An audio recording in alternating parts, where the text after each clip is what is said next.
pagi hari ini saya akan share sedikit. Saya cerita bahwa keturunan saya, papa saya dulu dia sempat cerita bahwa beliau dulu sempat okultisme. Dan kalau misalnya naik pohon bisa turunnya kepala duluan, atau enggak nyebrang dari satu daerah ke tempat lain pakai daun kelapa, itu bisa gitu ya.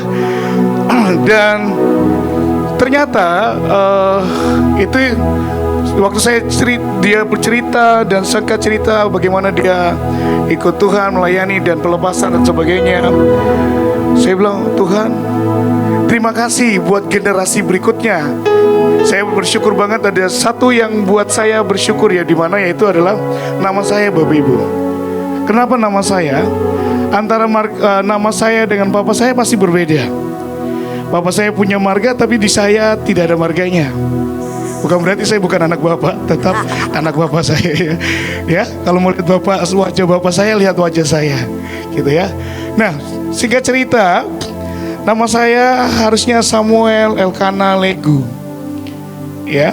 Tetapi bagaimana ceritanya hari itu dibawa ke pencatatan sipil atau buat akte lahir ke rumah sakit, marga bapak saya itu nggak ada sama sekali, dicoret karena mereka tahu ini adalah anak dari Pak Dr. Tan Elkana. Jadi singkat cerita sampai sekarang nama saya Samuel Elkana. Sampai ijazah saya dari 1 sampai S3 itu semuanya Samuel Elkana, nggak ada marga Legu sekalipun. Dan saya tanya bapak saya nggak pernah berkata bilang gini, beliau kesal, kecewa, nggak ada. Tapi beliau bersyukur hari itu waktu pernikahan, beliau bersyukur banget ada di tempat ini. Dan beliau sempat menyerahkan juga, Bu Puji, ini anak saya titip semuanya kepada Ibu sebagainya. Saya bersyukur saya ada dicangkokkan di dalam tempat ini, Bapak Ibu. Saya akan cerita bagaimana waktu buat hari ini saya renungkan, Bapak Ibu. Saya itu dari semalam jam 2 saya nggak tidur sampai jam 5, hampir jam 5 saya nggak tidur. Bukan karena tensi ya Bu ya, bukan Bu. Tapi saya baca. Saya bilang, Tuhan terima kasih. Berapa hari ini Pak Samuel atau diri saya lagi sibuk buat tutup buku di STT. Kalau di bank itu tutup buku di bulan Desember atau akhir tahun. Tapi kalau biasa di pendidikan di bulan Juni, di bulan Desember kami harus lapor semua data dosen, data mahasiswa itu harus dikirim ke Dikti. Tapi saya bilang, Tuhan buat saya bisa pelajari apa yang Tuhan mau. Bapak Ibu, tadi saya berkata waktu saya ada di dalam sini, di dalam tudung di bawah pembina Ibu In, berarti otomatis saya ada di dalam atmosfernya beliau. Tetapi kalau misalnya keluar dari ini, maka tidak ada lagi di dalam atmosfer lingkaran ini. Waktu Tuhan berkata kepada Musa dan sebagainya, Bapak Ibu bisa baca, dibilang gini, waktu mereka memberkati, kata kita pelajari tentang sumpah, Bapak Ibu bisa baca dari terjemahan aslinya itu ada mengandung 2 makna di dalamnya. Tapi yang kita pelajari Ibu berikan adalah hari ini tentang sumpah dari Tuhan sendiri, penggenapan janjinya. Tapi di dalam balik itu Bapak Ibu ada kata yang artinya yang lainnya, itu kutuk. Dari kata yang sama, tapi juga ada pengertian yang lainnya, itu kutuk. Nah, waktu diucapkan dalam Ulangan 28 ayat 1 dan seterusnya ada ucapan berkat dan kutuk yang dilepaskan pada waktu itu. Maka di atmosfer di atas kita ada 2 atmosfer, yaitu ada berkat dan kutuk. Tetapi buat ini bisa turun dibutuhkan sebuah pijakan di dalamnya. Kalau itu pijakannya ada pijakan yang menarik yang ilahi, maka berkat itu akan turun dalam hidup kita. Tetapi kalau pijakannya celah yang lain, maka yang terjadi adalah kutuk itu yang turun. Waktu saya tanya gitu, saya bilang, Tuhan, saya mulai cek Bapak Ibu. Saya cek, Tuhan ini gimana ya? Apa yang buat saya begini, minder, rasa kayak mepet, kayak gimana ya? Jangan-jangan masih ada pijakan dalam hidup saya gitu. Meskipun saya melayani, pasti jangan sampai ada pijakan. Bapak Ibu, kita udah melayani dan sebagainya, bagian kita bagaimana kita mengaku di hadapan Tuhan. Masalahnya kita nggak pernah mau mengaku keadaan kita di hadapan Tuhan. Dia udah mati buat kita, tetapi firman-Nya barang siapa mengaku dengan mulutmu, percaya dengan hati, kau diselamatkan. Tapi kita nggak pernah mengakui itu di hadapan Tuhan. Nah, Bapak Ibu, saya ke cerita ini, pernah satu kejadian di dalam Alkitab di mana bangsa Israel hari itu mereka keluar dari tanah Mesir dan mereka sudah berjalan. Tiba-tiba di suatu peristiwa di daerah Moab, maka dipanggillah seorang nabi, yaitu namanya Bileam. Raja Balak panggil Bileam dan berkata kepada Bileam, tolong kutuki bangsa ini, kutuki bangsa ini. Singkat cerita, pergilah Bileam naik kuda. Saya lewati yang dia dihadang oleh malaikat, dan bertemulah di puncak gunung. Dia cari tempat yang tinggi, dan di sana dia buat sebuah korban 7. Ya Bu ya, ada 7. Karena kata sumpah itu ada 7 korban yang diletakkan. Dia lakukan, Bapak Ibu. Tetapi gak bisa keluar dari mulutnya kutuk, tetapi yang keluar adalah berkat. Yang keluar, waktu saya baca itu 3 kali dia mau buat seperti itu, tapi yang keluar tetap berkat. Tetapi ayat yang ke-25, Bapak Ibu, boleh dimunculkan slide yang kedua kalau gak salah.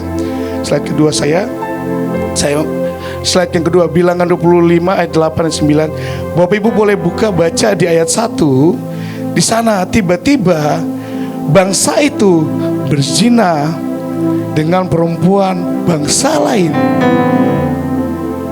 Ya, saya buka di sini. Bapak Ibu boleh buka Alkitabnya atau Al-HP. Alkitabnya. Bilangan 25 itu tetap aja.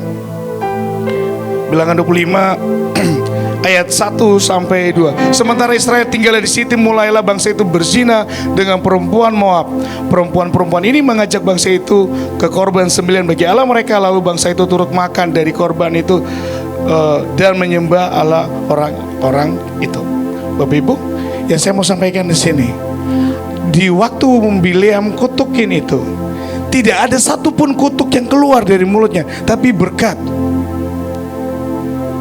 Waktu kita ada dalam tuntunan Tuhan, dalam tudungnya, gak ada satupun yang dapat menyentuh kita. Waktu kita hadir di sini, pasti Tuhan berikan janji, berkat, semuanya kita akan terima. Tetapi mari mulailah cek diri kita, termasuk saya, cek diri kita, apakah kita masih ada di dalam sini nih? Ya tadi saya bilang atmosfer yang tadi. Pada waktu mereka melakukan hal ini, berzina dengan perempuan bangsa itu, yang terjadi ayat 8 dibilang gini, ketika hal itu dilihat oleh Fineas, ini anaknya Harun, Eliezer, Imam Harun, bangunlah ia dari tengah-tengah umat itu, mengambil sebuah tombak di tengahnya, mengejar orang Israel itu sampai ke ruang tengah dan menikah mereka berdua, yakni orang Israel dan perempuan itu pada perutnya. Maka apa Bapak Ibu? Berhentilah tulah itu menimpa orang Israel. Berhenti seketika. Berarti ada pijakan, celah yang terbuka sehingga kita gak bisa terima berkat. Tapi yang adalah kutuk, gagal dan sebagainya. Kenapa anak ini gak bisa kita keluarganya pintar-pintar, tapi kenapa anaknya belajarnya lama banget ya? Bisa aja jadi. Mungkin ada yang lain Bapak Ibu. Karena sementara ini 2 hal ini dilepaskan Bapak Ibu. Dari Yosua, dia lepaskan kutuk di zaman Yosua, tetapi di zaman Elisa itu masih terus jadi Bapak Ibu, yang bangun mati dan sebagainya. Tetapi Elisa melihat ada celah di mana yang dia belum ambil garam dan pinggang yang baru. Maka kutuk itu dipatahkan, maka orang Israel tidak ada satupun bayi janin pun yang mati. Berarti ada sesuatu yang masih di atas kita yang terlepas, dilepaskan, kutuk dan sebagainya. Hari ini kita akan belajar tentang pelepasan Bapak Ibu. Berarti ada sesuatu yang perlu kita lepaskan, kita akui dan dilepaskan dari hidup kita. Saya pinjam dari Bapak Lewi ya, Pak Lewi pinjam kesaksian ya. atau Bapak Yeskiel ya, berkata pernah ada mantra yang dilepaskan. Tetapi Bapak Ibu, kalau tidak ada pijakan, gak ada pernah satupun yang turun. Tapi begitu ada celah yang dalam hidup kita, yang kita belum pernah bereskan, maka itu akan turun. Bukan berkat, tetapi kutuk dan sebagainya. Hari ini saya bilang, Tuhan tolongi kami Tuhan. Sumpah, kita minta Tuhan tolongi sumpah-Mu Tuhan buat kami. Tuhan susah mau buat sesuatu. Saya ada bawa alat peraga, boleh buka tas saya, ada tali, sebuah tali. Ada tali rafia, saya bawa tali Bapak Ibu. Saya mau ngikat orang gitu ya. Tolong dibuka. Saya pinjam satu orang. Simon. Mana? Oh, Simon ya. Kalau diikat coba kita lihat. Boleh dibagi. Ada yang ikat di tangan, di kaki dan sebagainya. Bukan ikat yang ini ya. Saya mau dibuat ada yang seperti Bapak Ibu pernah bayangin wayang, Bapak Ibu? Pernah bayangin wayang? Ada pemegangnya? Ada? Nah. Jadi tangan satu, kaki satu. Ya. Ada dendam tersendiri deh. Satu-satu Ren. Satu-satu ya. Oleh ada pomot gitu ya. Kayak pupet. Bapak Ibu, kita ini melayani Tuhan, tapi kadang kita masih seperti ini. Tapi kadang waktu ibu pemimpin kita menegur kita, kadang kita marah sama pemimpin kita.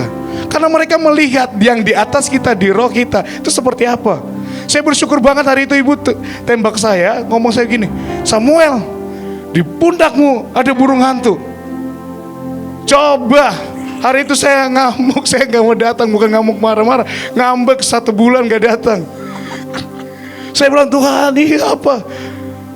Ada lagi ibu berkata, Samuel, biawak kesakitan itu. Aduh Tuhan, ini biawak apa lagi? Mungkin Bapak Ibu tertawa, tapi saya bilang iya benar. Tapi yang di roh itu sedang terjadi. Sekarang Bapak Ibu, ini ada mohon maaf Bu, saya minta pinjam satu Bu. Apanya? Oh ya, Pak Andre, ini ada berkat air Pak. Boleh Bapak ambil dan minum Pak. Bapak Ibu lihat.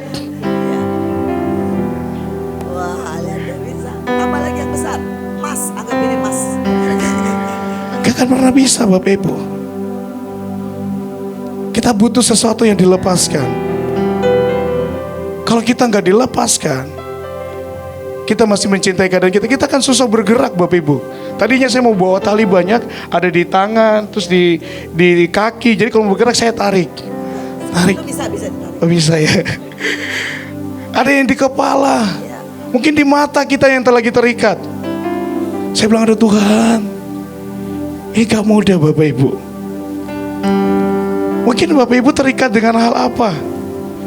Jangan-jangan itu yang menjadi celah kita belum bisa terima berkat. Dan kita marah sama pemimpin kita. Hukumnya kena lagi kartunya, kartu kuning 2 kali. Makasih Pak Andre, nanti bisa dilepas ini ya Pak. Ya. Kalau kita udah marah sama pemimpin kita, maka ada hukum yang berlapis lagi kedua, kartu merah kedua. Betul. Kalau kita ditegur lagi, marah lagi, maka ada kartu merah yang ketiga. Habislah kalau kartu merah, out. Saya cerita ya Bapak Ibu, saya tuh pernah habis pelayanan di Kupang, istri saya melayani 1 bulan. Saya pulang, saya marah-marah sama ini, kenapa pemimpinnya kirim dia 1 bulan, habis nikah kok pergi jauh gitu ya. Dia ke Kupang gitu. Ada ibu mertua saya, nggak ada ya. Ada Ibu Nita. Hari itu ada Ibu Nita Joel ya. Nah, singkat cerita, waktu saya protes seperti itu Bapak Ibu, yang terjadi hari itu hujannya deras. Ya, kemudian tiba-tiba atap rumah saya bocor Bapak Ibu. Airnya keluar dari saluran air naik. Dan saya lihat banjir. Waktu saya lihat seperti itu, saya keluar dan saya bertanya gini, ini masyarakat warga siapa yang buang sampah sembarangan? Kita mulai menyalahkan keadaan orang lain. Kita nggak melihat keadaan kita. Akhirnya mulailah saya marah. Sepanjang blognya saya, Bu Imelda tahu blog rumah saya. Saya jalan dari ujung sampai ujung cek, ini siapa yang buat saluran got tersumbat ya. Saya cari, tapi nggak ketemu saluran got yang tersumbat Bapak Ibu. Singkat cerita, adik saya bawa tumen. Cuma tumen datang siram di saluran air, airnya surut. Dan saya berkata, Tuhan ampuni saya. Saya udah marah sama pemimpin saya. Kenalah. Kadangkala kita nggak tahu, jangan-jangan hal itu yang mengikat kita sehingga menjadi celah buat tidak ada berkat, tetapi ada kutuk. Bukan hanya kutuk, mungkin Bapak Ibu terikat oleh hal-hal yang lain Bapak Ibu. Ini yang fisiknya aja ya, yang Bapak Ibu sering lihat. Misalnya film drakor, drama Korea, itu kan biasanya berseri sampai 50 episode ya. Kira-kira seperti itu. 90, 80. Saya pernah nonton Bapak Ibu, Imam nonton ya. Saya pernah nonton sebuah kerajaan, ceritanya bagus, tapi saya lihat episodenya lama banget, sampai 80. Makalah nongkrong saya di hari libur itu, saya nongkrong dari sore sampai ketemu pagi. Saya bilang, aduh Tuhan ampuni, tahirkan, bersihkan. Iya. Kadang-kala kita nggak tahu Bapak Ibu apa yang masih mengikat kita. Mari kita lihat. Yang ajaibnya, saya renungkan ini dan tiba-tiba ada satu lagu lama mungkin Bapak Ibu, yang lahir di zaman 2020, mungkin 2017, mungkin nggak tahu. Yang membebaskan hidup yang terbelenggu, memulihkan hati mereka yang terluka, serta mencelikan mata yang buta. Jadikan hidupku alatmu, dipenuhi urapan baru, menyatakan kebesaran kuasamu. Waktu saya renungkan ini, saya bilang, Tuhan, kalau bukan Roh-Mu yang mencelikan, yang memberikan saya, menjelaskan apa yang masih ada di hidup saya, nggak akan pernah tahu apa yang ada di atas keturunan saya. Saya nggak akan pernah tahu apa yang masih mengikat saya. Saya nggak akan pernah tahu apa yang menghambat destiny saya. Bapak Ibu, ada satu ayat, boleh slide yang keempat atau ketiga, yang bilang ini, Yesaya 60. Saya kasih terjemahannya. Tuhan itu tujuannya, hari ini dia mau melepaskan kita. Tujuannya yang pertama adalah, dia bilang gini, Roh Allah ada padaku, karena Tuhan telah mengurapi dan menugaskan saya. Setiap kita bisa buat lakukan hal ini, tapi pastikan ada Roh Tuhan, Roh Elohim dalam hidup kita. Tadi kita nyanyi Elohim, biar Tuhan menguasai hidup kita. Ini yang menginsafkan kita supaya kita ngerti, oh Tuhan ini bagaimana ya. Boleh slide-nya aja. Wajah saya sangat ganteng jadi ya. Roh Allah padaku. Nah ini dia, untuk membawa kabar baik. Hari ini ada orang-orang yang pastikan, mari Bapak Ibu cek diri Bapak Ibu semuanya, termasuk saya. Apakah keterima kabar baik? Hari itu saya mau berikan kabar baik buat anak ini. Saya mau berikan istilahnya, ayo kamu datang aja, itu menolong kamu, ya, untuk membawa kabar baik kepada orang-orang yang, kalau di terjemahan baru bilang orang yang miskin, tapi dia bilang kepada orang-orang yang rendah hati. Tapi ada plusnya di belakang yang kurang enak Bapak Ibu, dan menderita. Saya nggak tahu Bapak Ibu lagi saat ini lagi dalam saat keadaan yang mana nih, yang miskin, menderita, tertekan dan sebagainya. Mari cek. Kita perlu kabar baik ini membebaskan kita. Saya bilang, Tuhan tolongi saya Tuhan. Di tengah-tengah perenungan itu, maka lihatlah saya di depan saya ada hamster. Ada hamster, saya pernah kesaksian hamster Bapak Ibu. Di tanggal 7 acara apa Ibu? Acara yang itu 789 678, pas di tanggal 7 pas saya pulang, padang rumput, padang gurun jadi kebun buah-buahan Bapak Ibu. Hamster saya lahir 7 ekor. Wow. 7 ekor.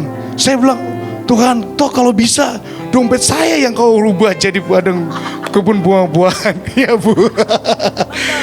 Kalau saya cerita Bapak Ibu khotbah ini tentang pelepasan ini, saya juga cerita tentang diri saya. Saya bilang Tuhan, saya ingin merdeka dari ekonomi dan semuanya yang saya takutkan. Ibu bilang kerjakan destinimu, tapi saya udah mikir nanti tiketnya mahal, saya kesana berapa mahal. Aduh Tuhan, tolongi Tuhan. Loh ini belum merdeka Bapak Ibu, masih butuh pelepasan saya juga. Nah kalau Bapak Ibu begini, berarti kita sama Bapak Ibu.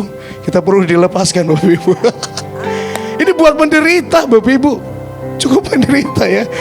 Nah singkat cerita, saya bersihkan kandangnya. Saya bilang, aduh hebat banget ya, kita ngurus hamster ya. Singkat cerita Bapak Ibu, saya pisahkanlah hamster itu. Dan berikutnya yang terjadi adalah hamsternya lahir lagi Bu. Lahir lagi 7 Bu. Tanggal berapa? Itu pokoknya begitu tanggal 7 saya hitung lagi 1 bulan, tanggal 7 lahirlah 7 ekor lagi. Terus kemudian saya lihat mulai berkembang dan sebagainya. Saya pisahin Bapak Ibu. Bangun pagi saya selesai, saya pindahin. Saya pas kaget, saya lihat beranak lagi Bapak Ibu. Ada 6 ekor. Saya bilang gini, mulailah otak saya berpikir, ini saya bisa buat, saya jual, saya buat kandang. Maka akan terjadi padang gurun jadi kebun buah-buahan. Sempat berpikir gitu. Tapi bilang, Tuhan berkenan gak? Ya kalau gitu ya. Saya bilang, waduh ini gimana gitu. Singkat cerita Bapak Ibu, itu banyak. Saya bilang, aduh Tuhan tolong gimana ya. Nah saya bilang, mungkin Tuhan udah kasih kode, ayo kalau kamu bisa jual ya jual aja gitu ya. Tapi maaf saya bilang, karena terlalu banyak pikirnya. Singkat cerita hari itu kata kalau tidak salah Elion cari hamster. Saya bilang gini, udah kasih aja itu, kasih. Tapi bagaimana ceritanya, Elion udah dibelikan. Wah saya bilang, wah ini hamster dari imam ini kalau bisa. Wah ini Bapak Ibu, kadangkala kita nggak terima kabar baik itu. Karena apa? Kita masih di sini mencintai keadaan kita. Jangan-jangan kita udah dapat, ternyata tetangga kita yang dapat. Sakit nggak? Sakit. Malah tambah rugi Bapak Ibu. Boleh balik ayat berikutnya. Dia mengutus aku untuk membalut luka yang buat kita butuh dibebaskan. Siapa tahu di antara kita, bahkan diri saya, mungkin ada luka-luka yang Bapak Ibu nggak tahu. Kita perlu dilepaskan. Orang ngomong sedikit tersinggung, lama-lama tersumbing. Kalau tersumbing bahaya ya. Dia bilang gini, dia mengutus aku untuk membalut luka orang-orang yang patah hati. Berkat juga gak bisa turun buat kita. Yang baik gak bisa turun dalam hidup kita, karena masih ada celah Bapak Ibu. Di atas ini ada berkat yang Tuhan siapkan. Tapi kalau ada pijakan yang beda yang lain, maka yang turun akan beda. Mari, untuk itu kita harus cek. Kita minta Tuhan, mari lepaskan semua yang sakit dari hidup kita. Jangan sampai ini menghambat berkat Tuhan dalam hidup kita. Singkat cerita, saya bilang, Tuhan ini bagaimana ya? Saya bilang gini sama istri saya, dan saya dipanggil sama Pak Ketua, yaitu dari STT. Beliau sampaikan, Sam, kalau kamu tidak kerjakan destinimu, itu bagian yang kamu, istilahnya orang bilang, ibu sempat ngomong gini, kalau gak kerjakan destiny gak diangkat Bapak Ibu. Langsung saya bilang gini, Tuhan saya mau kerjakan destiny saya. Singkat cerita, saya sudah sempat cerita ke ibu, Tuhan izinkan kami punya yayasan. Saya punya sebuah yayasan yang Tuhan izinkan bergerak buat anak-anak autis. Dan semuanya kurang lebih ada 30 anak yang sekarang akan terus berkembang lagi. Dan nama yayasannya, saya bilang, Tuhan, Yayasan Rumah Elkana. Saya bilang, Tuhan terima kasih Tuhan. Saya bilang, saya mau melangkah keluar dari ketakutan saya. Saya mau melangkah keluar dari hal ini. Nah Bapak Ibu, tidak hanya itu aja Bapak Ibu. Tiba-tiba ada dari pemerintah, dari timnya Prabowo datang ke rumah kami buat cek semuanya, dan ditawarkan ruko Bu buat anak-anak. Saya bilang, Saya bilang, Tuhan, Engkau ajaib. Engkau ajaib. Tapi bayangin sisi Pak Samuel, ibu tuh ibu pasti tahu. Karena masih takut buat melangkah. Saya bilang gini, Tuhan, Tuhan, tolong.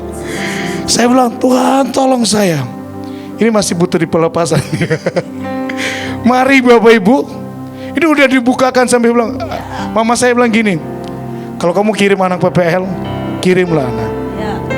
Bayangin, mama saya cerita, selama seminggu, lewat seminggu berikan, itu daging terus yang datang. Daging, dan daging. Saya bilang, waduh kalau saya di sana kolesterol enggak? Ada beras. Yahweh. Ya Pak, Bu, DNA Yahweh, amin. Ada beras yang dikirim. Saya bilang, Tuhan terima kasih. Saya bilang, Tuhan terima kasih. Saya ambil sedikit dari logonya My Name, ada rumah dan hati di dalamnya.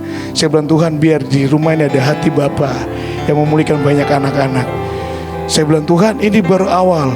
Dan kami rencana nanti kalau diizinkan, saya bilang, Tuhan saya mau bawa lagi buat ke tingkat yang berikutnya. Ada sekolah di dalamnya.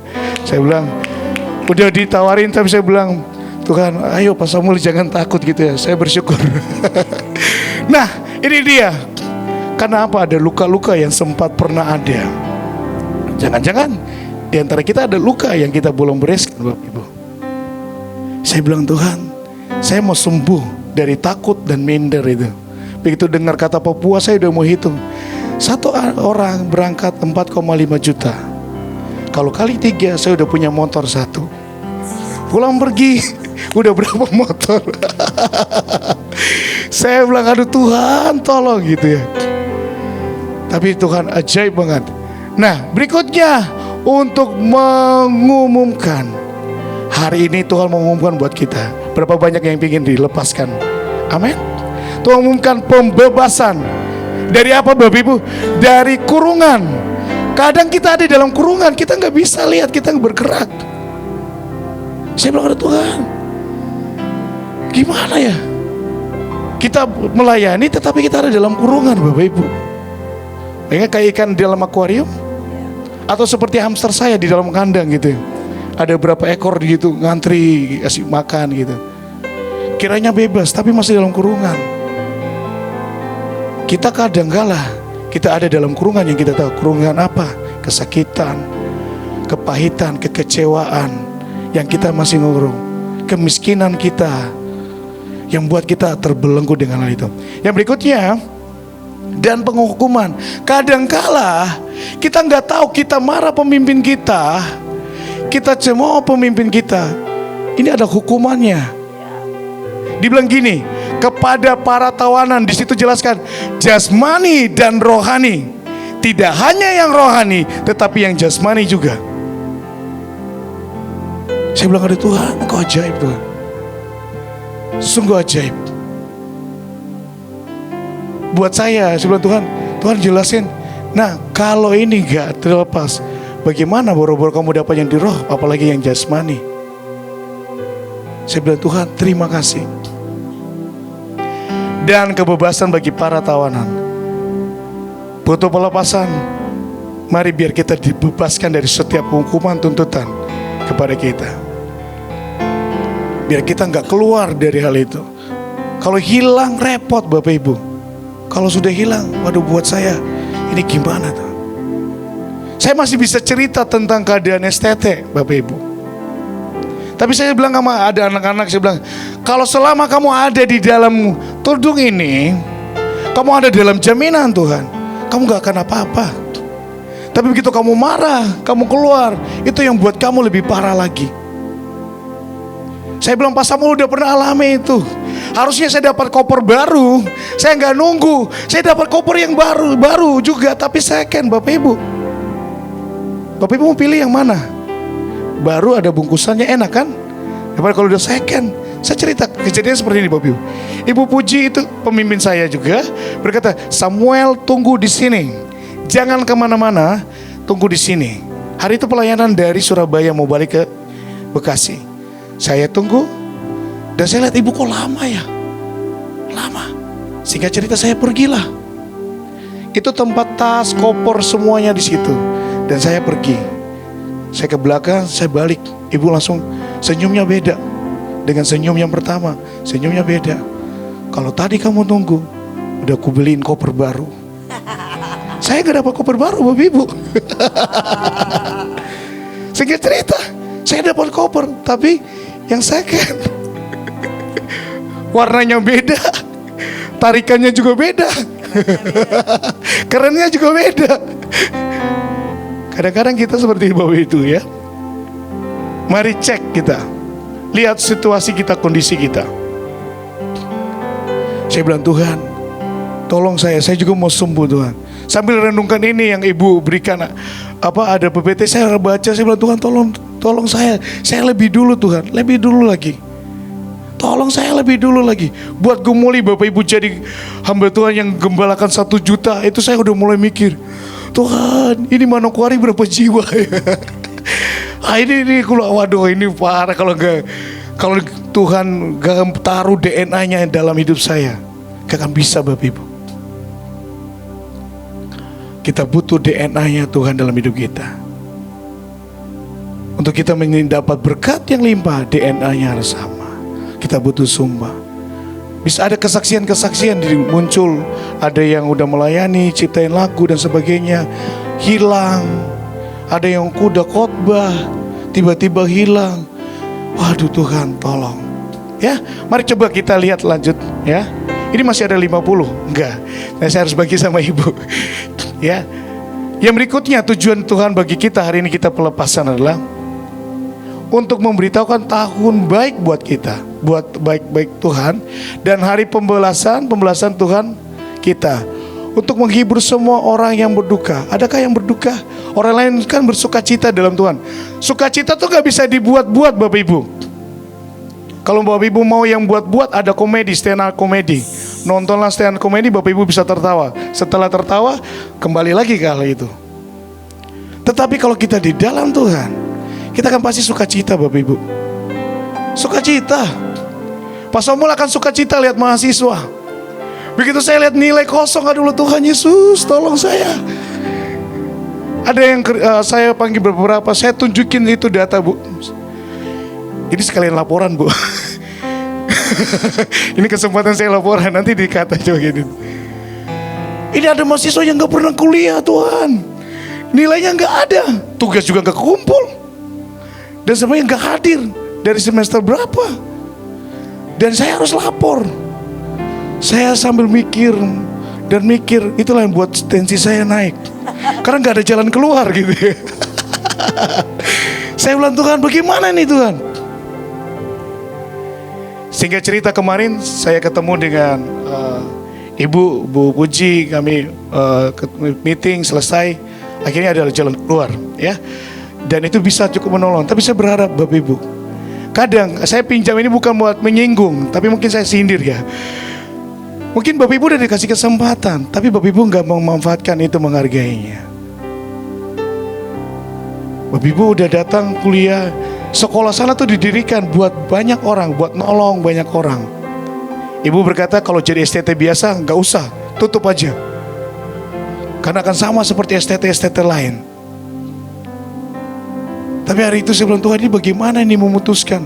Saya pernah buat Bu, satu mata kuliah saya nilainya E. Musik gereja, gak kumpul musik gerejanya. Kumpul lagu juga enggak. Nanti pas kumpulnya kapan? Pas Natal, tanggal 25, nilainya masuk.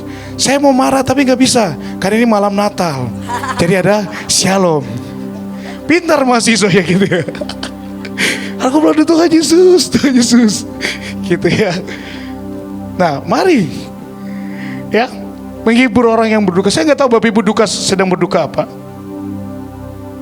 Ada roh yang mengikat, itu namanya roh duka, yang buat kita gak bisa nikmati. Sambil Bapak Ibu dengar khotbah, Bapak Ibu bisa cek dalam diri Bapak Ibu. Karena habis ini mungkin kita akan doa, kita lepaskan semua biar kita terima sama-sama Bapak Ibu. Kita gak tahu besok, lusa, ke depan, kita gak tahu. Kita hanya minta Tuhan jamin kita, untuk kita ada dalam turun dan jaminan sumpahnya Tuhan, diikat dengan Tuhan. Boleh lanjut? Dibilang gini, saya nggak tahu orang kalau misalnya yang ciri-cirinya orang lagi dalam terikat sesuatu, dia pasti kenakan jubah yang beda. Dan atributnya pasti berbeda. Dibilang gini, untuk memberikan kepada mereka yang berkabung, berarti ada pakaian kabun yang Bapak Ibu pakai. Di Alkitab Perjanjian Baru, orang yang minta-minta kusta, mereka punya jubahnya sendiri. Tapi dibilang Tuhan begini, untuk memberikan mereka serban sebagai pengganti debu. Hari ini Tuhan melepaskan kita. Mungkin topi kita pakai topinya modelnya apa, tapi Tuhan mau berikan serban di kepala kita sebagai tanda yang dimana pengganti yang sebagai berkabung, dan minyak kebahagiaan. Diberikan begini, Tuhan mau jadikan kita berikutnya. Tujuan kita dilepaskan adalah supaya kita menjadi pohon. Kalau di terjemahan baru bilang pohon terbantin, tapi dalam Amplified berkata pohon kebenaran, yang mana yang kuat dan megah karena keutuhannya, keadilannya, dan kedudukan yang benar di hadapan Allah yang menanam pohon itu. Kita butuh, Bapak Ibu, kita perlu dilepaskan. Mari cek, kalau saya tadi ketakutan saya, keminderan saya yang masih mengikat, itu butuh dilepaskan. Bapak Ibu, apa yang Bapak Ibu terikat? Mungkin uang. Seperti saya, mungkin saya lagi khawatir, kalau uang gak ada gimana gak bisa pelayanan. Atau kemiskinan yang masih mengikat kita. Mari coba cek. Saya coba masuk, izin Bu, saya pakai PPT-nya Ibu, saya masukin di sini. Lanjut berikutnya. Bapak Ibu, ini ciri-ciri orang yang setiap hari dalam hidupnya pasti ada dakwaan Tuhan dalam hidupnya. Akan didakwa siang dan malam, ada tuduhan tuh, beri tuduhan. Di Wahyu 12 ayat 10. Kalau kita gak bereskan, maka kita akan terus didakwa karena kesalahan kita semuanya. Dibilang gini, ya. Dan aku mendengar suara yang nyaring di surga, sampai yang terakhir, di ayat terakhir berkata, mendakwa mereka siang dan malam di hadapan Allah kita. Siang malam. Bapak Ibu coba tanya itu mahasiswa saya, pasti mereka akan capek. Apa yang kamu lagi gumuli, pikirkan tadi? Skripsi. Karena tanggal 26 mereka harus 25 ujian. Ini ada Bapak Ibu dosen di depan, yang ada di depan. Nanti setelah ini, ya doain ya, jangan didolong doling, jangan dimasukin ke air tumen ya. Ya, pergumulannya sama, skripsi. Ketemu Pak Samuel pasti akan bertanya, kamu udah berapa? Kamu udah berapa? Pagi ketemu Pak Samuel, kamu berapa? Siang ketemu Pak Samuel, kamu berapa? Sore ketemu Pak Samuel, kamu bab berapa? Maka kalau begitu lihat Pak Samuel lari, karena menghindari bab 4, bab 5 gitu ya. Mungkin sama, ini ilustrasinya sama mungkin seperti iblis. Kamu ini zina, kamu kotor, kamu curi, kamu nonton film porno dan sebagainya. Bapak Ibu, saya akan cerita. Waktu saya umur 12 SMP dan sebagainya, saya itu nonton dengan keluarga saya. Tapi ada dari keluarga ibu saya, mereka nonton dan tiba-tiba saya ditaruh di tengah, saya duduk di depan. Ternyata yang dinonton itu bukan film yang baik, tapi film yang gak baik. Akhirnya mulai terikat dengan namanya film porno yang kotor. Awalnya gak apa-apa, tapi besok kok kenapa penasaran ya? Ketagihan, nonton lagi, besok lagi nonton. Lama-lama terikat akan hal itu. Mungkin Bapak Ibu gak tahu. Mungkin biasa hari ini, biasa besok itu kan bisa mengikat. Saya bilang, Tuhan tolongi. Dan singkat cerita, jadi kalau lihat apa, ini jeleknya jangan diikut ya Bapak Ibu. Kalau misalnya lihat ada cewek cantik, wih cantik ya. Tapi bukan karena apa? Karena pengaruh film tadi yang terikat dan sebagainya. Saya nggak tahu, mungkin ada di tempat ini dan sebagainya. Kita perlu dilepaskan. Tadi kita bernyanyi, Allah Roh Kudus, Engkau yang memenuhi kami. Dan hari itu begitu saya dipenuhi, alami Tuhan, singkat cerita, setiap sampai saat ini, begitu nonton ada film yang apa, saya kan mungkin seperti anak kecil, Bu. Mungkin tutup mata gitu, jangan nonton, lihat dan sebagainya. Mari kenali kita, diri kita. Lanjut berikutnya, saya hanya ambil 2 aja. Lanjut. Yang tadi iblis gak senang, maka dia berusaha mencuri, membunuh, dan membinasakan. Kalau dia mencuri, kita nggak tahu. Orang curi tahu nggak? Nggak, pasti hilang baru tahu. Membunuh, destiny kita, iman kita, pengharapan kita dibunuh. Dan berikutnya dibinasakan. Tadi ilustrasinya Pak Andre tadi. Mungkin talinya kecil Bapak Ibu. Tapi kalau lama-kelamaan kalau kita nggak lepas tadi, beliau di sini terus, itu bisa cukup mengganggu Bapak Ibu. Sangat mengganggu. Kalau kita nggak dilepaskan, kita butuh hari ini. Seberapa kita ada yang ada buat pagi hari ini, Bapak Ibu, anak muda, anak kecil, semuanya kita. Mari kita minta Tuhan berurusan dengan pribadi kita. Kita butuh dilepaskan. Saya nggak tahu apa yang Bapak Ibu lagi terikat sesuatu. Bapak Ibu minta sama Tuhan, Tuhan lepasin saya. Sekarang Bapak Ibu minta dilepaskan dan ngaku. Ya. Berikut terakhir, saya terakhir. Ini benar-benar terakhir Bu. Terakhir. Ya.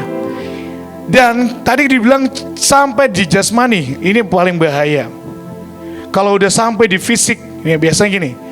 Alkitab itu mencatat dengan jelas Bapak Ibu. Ada yang di roh, ada yang di jasmani fisik. Di situ ada seorang perempuan yang telah 18 tahun dirasuk roh sehingga ia sakit sampai bungkuk, sampai tubuhnya, fisiknya juga terasa. Saya bilang, Tuhan, tolong. Ada yang mungkin ibu pernah kesaksian, saya pinjam kesaksian. Ibu berkata, ada yang dengar tanggal berapa, 25 atau berapa, begitu dengar tanggal itu sakit, kesakitan. Ada yang dengar kata ujian, wah sakit. Udah mau ujian skripsi mahasiswa, jangan sampai dengan ujian skripsi sakit, stres. Butuh dilepasin. Ya.